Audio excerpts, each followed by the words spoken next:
कैसे हो गाइस।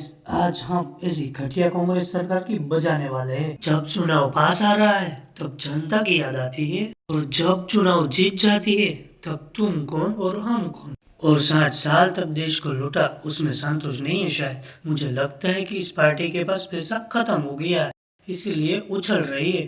तो आओ यार वीडियो को शुरू करते बकचोदी के साथ। इन्होंने जो सवाल पूछा कि राइट है, राइट कैसे है, मुझे ये समझाइए।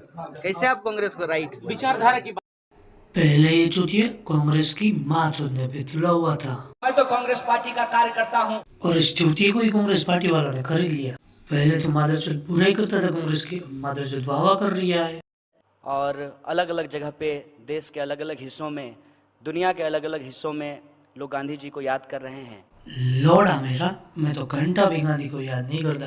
मैं तो भगत सिंह, राजगुरु, सुखदेव, मंगल पांडे, सुभाष चंद्र बोस, सरदार वल्लभ भाई पटेल और इन जैसे कई महापुरुषों को याद करता हूँ, ना कि इस भोसड़ी वाले चाचा को।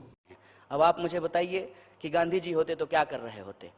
सोचिए, अगर गांधी होता तो हमारा देश ही ना होता, क्योंकि वो देश को बेचने चला था मादरचोद। अच्छा हुआ कि नथुराम गोडसे ने गोली मार दी, वरना ये देश मुस्लिमों का होता। कि गांधी जी सुभाष चंद्र बोस के खिलाफ थे।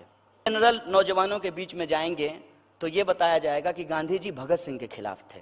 और भड़वे साथ में ये भी बता कि गांधी टकला कृष्णा तेरी गीता जलानी पड़ेगी, इस किताब के खिलाफ तो बिल्कुल नहीं था। और जब हिंदुओं ने रंगीला रसूल किताब को पब्लिश किया तो इस चाटू गांधी ने दंगा करवा दिया, ये भी बता पब्लिक को। ऐसे दौर में जब नकली भोगी योगी बनकर के आपके सामने खड़ा है। हाँ चल, मान लिया कि योगी नकली भोगी बनकर देश की सेवा कर रहा है, तो तुम चूतिए क्या बनकर वहां खड़े हो कांग्रेस के दल्ले। देश की इकोनॉमी बर्बाद हो जाए, रूरल इकोनॉमी बर्बाद हो जाए और आप कहिए कि हमें स्मार्ट सिटी बनाएंगे। अबे भोसड़ी के, स्मार्ट सिटी बनाने से घंटा भी इकोनॉमी बर्बाद नहीं होती, बल्कि इकोनॉमी बढ़ती है चूतिए। लॉजिकली सोच करके हमको बताइए कि क्या ये सचमुच गांधी का देश है। ये देश घंटा भी गांधी का देश नहीं है। ये देश महाराणा प्रताप, शिवाजी महाराज, रानी लक्ष्मीबाई, सरदार वल्लभ भाई पटेल और इन जैसे कई महापुरुषों का देश है। रास्ते से आ रहा था तो पेट्रोल पंप पर एक दाढ़ी वाले की फोटो लगी हुई थी। वो ठग बुड्ढा जो देश को ठग रहा है। और वो तुम्हारी कांग्रेस की सरकार 60 साल से देश को ठग रही थी, और वो खुद की भेड़ जो जेबें भर रही थी, तब तू कहाँ था बे चूतिए। और बड़वे, मैं तुझे बता देता हूँ कि उन पैसों से मोदी जी अय्याशी नहीं कर रहे, वो पैसा भी देश की तरक्की में ही लगा देते हैं। भारत की सरकार ने प्रचार पे 5,000 करोड़ रुपया खर्च किया है। कितना करोड़? 5,000 करोड़। और मादरचोद, तुम अभी जो प्रचार कर रहे हो वो सही, और दूसरी पार्टी प्रचार करे वो गलत। पूछली के तुम भी फ्री में प्रचार नहीं करते हो तो चुप ही रहे। 200 साल की अंग्रेजों की गुलामी से इस देश को आजादी दिला सकते हैं, तो हमारी आज की आजादी छीनने वाली इस नई सरकार को भी धूल चटा सकते हैं।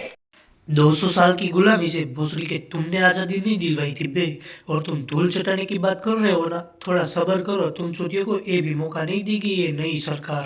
तो लोग इस देश की आजादी में शामिल नहीं थे।